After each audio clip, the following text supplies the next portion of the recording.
Hello guys, ഇന്ന് നല്ല super ടേസ്റ്റുള്ള ഒരു തക്കാളി ചോറിൻ്റെ റെസിപ്പി ഞാൻ കാണിച്ചു തരാം കേട്ടോ. ഇൻഗ്രീഡിയൻസ് വെല്ലുള്ളിയും തക്കാളിയും ഇഞ്ചി വെളുത്തുള്ളി ചതച്ചതും പച്ചമുളകും കറിവേപ്പിലുമാണ്.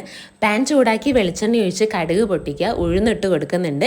വെല്ലുള്ളി അരിഞ്ഞതും പച്ചമുളകും ഉപ്പും ഇട്ടിട്ട് വഴറ്റിയെടുക്കുക. ഇതിലേക്ക് ഇഞ്ചി വെളുത്തുള്ളി ചതച്ചതും പച്ചമുളകും തക്കാളി കുരു കളഞ്ഞതും കൂടി ഇട്ടിട്ട് നല്ലോണം മൂടി വെച്ച് വേവിക്കുക കേട്ടോ.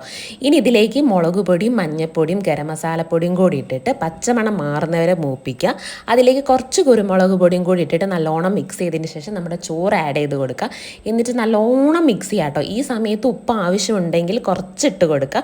എന്നിട്ട് നല്ലോണം ഒന്നും കൂടി മിക്സ് ചെയ്ത് കുറച്ച് സമയം മൂടി വെക്കുക കേട്ടോ. അടിപൊളി ടേസ്റ്റ് ആട്ടോ. ഇതേപോലൊരു സാലഡും കൂടി ഉണ്ടെങ്കിൽ പിന്നെ ഒന്നും നമുക്ക് വേണ്ട, കറികളൊക്കെ ബാക്കിൽ നിൽക്കും. അത്രയും ടേസ്റ്റ് ആട്ടോ അതിൻ്റെ.